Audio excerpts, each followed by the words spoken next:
Greetings Cybertronians, I'm DrLockdown, and today's sample is one I've been looking forward to for a very long time. Pretty much since working with Barweer the first time, I've been hoping to get a copy of this thing. See, for those not aware, this figure was designed by Alan Yap, a long-time brickformer designer who's been active in the community for over a decade. In fact, he was even present during the Mock Pages days. Which is actually how I know him. Yes indeed, it is my absolute pleasure to introduce you to the designer of this set, Alan Yap.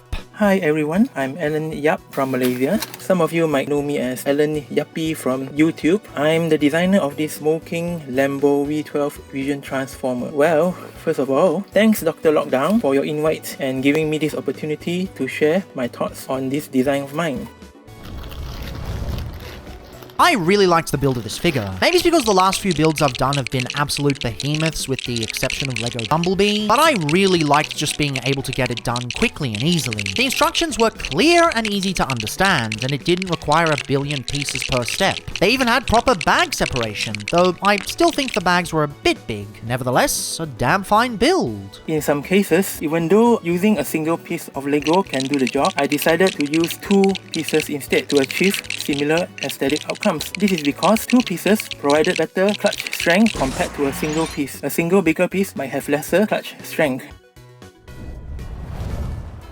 As the title of the set suggests, Blurr turns into a Lamborghini V12 GT edition. I'm personally not that into cars, but my partner very much is, so if I get it wrong, I know someone's going to be very unhappy. Compared to the two official brickformers currently on the market, it's far less streamlined and blocky. There are more gaps and visible joints, but honestly, I'm kinda glad for it. It is, fundamentally, a brick set and a transformer, which itself is a vehicle, robot, and puzzle. For everything it's trying to do, I actually quite like embracing the fact it transforms. I'd love to see more sets on the market do this, instead of, well, you know the last time I covered one of these. Designing transforming robots for mass production is a different ballgame compared to my own personal needs. To maximize structural integrity, I must simplify the engineering and the transformation steps too. I tap into G1 Transformers design, especially on how the legs are unfolded from the back half of the vehicle mode. G1 Point Blank is one of my favorite car mode transformer, and I think I might have taken some design cues from their subconsciously actually. Before I started building, I downloaded photos of the vehicle mode and produced a rough blueprint. I translated each part of the vehicle to scale with the Lego bricks length for reference throughout the project. And there's quite a few of 3D model websites which I visited frequently to inspect the visuals of the vehicles from various angles. I try to pan the vehicles and try to zoom in and zoom out from all the possible angles. Most of the decals are really nice, so I'm not quite sure about the open use of the word transformer. Still, far from the wackiest we've seen of this concept done. There's one funny thing that I encountered during designing this project. An actual Lambo, as you can see, does not have side mirrors, but the client requested me to put some side mirrors into my design instead. Although not intentional, this alt mode reminds me a lot of the Armada rendition of Blurr. Of course, this is coincidental, and nothing new. Given the Point Blank inspiration, it was bound to happen. You've even got a bunch of folks who thought the Legacy Point Blank would be a pre-tool of Armada Blurr, but the design has long since confirmed that if one ever would be made, it would be from the ground up. The design is fairly sturdy, though obviously by virtue of it being brick built, you do have to be a smidge careful. My only real gripe is that the spoiler doesn't particularly have any place to lock in. It just sorta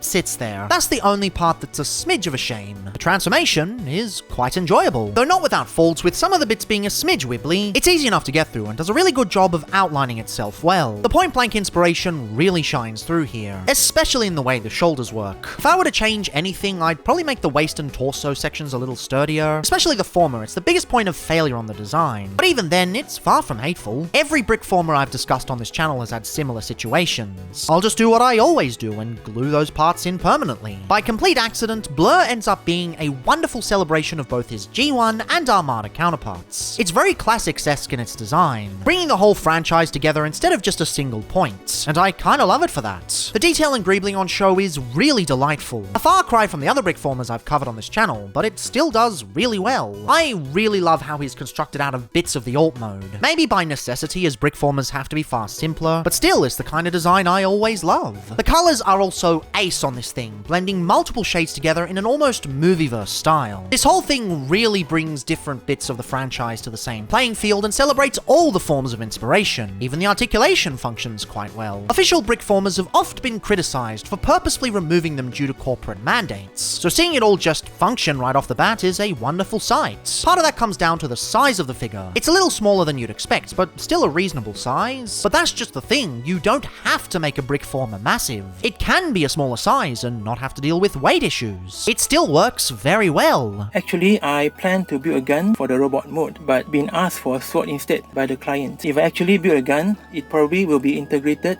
into the vehicle mode. Maybe it's under the hood, or maybe on top of the vehicle itself. In terms of criticisms, it's really just 3 things. Again, I wish the spoilers clicked in more solidly in the legs. In fact, I wish a lot of bits would fit in more solidly all around. But nevertheless, not bad by any means, just something I'd like. And secondly, I'm not particularly a fan of how the windshield sticks out the back. A double hinge here would have made this better, though I realise the difficulty of this all too well. You get so far into the design and then you can't fit the extra hinge in there, it's all a bit hectic. Still, it's preferable to parts forming, which, believe me, I'll get to someday. And thirdly, the kibble spikes at the front. Really wish these folded in somehow, but again, it's not a deal breaker. Overall, this is a truly delightful design that's still very fun to flip back and forth. For the first time in a long time, I'll finally be adding a new permanent fixture to my brickformer collection. It's a design I've desired for a very long time, and it did not disappoint. Thank you for your impeccable work, Alan. There's a few more of my Transformers design currently under various stages of production by those building block companies. I cannot reveal too much now. I hope they will be released in the near future. Well, thanks again for having me here.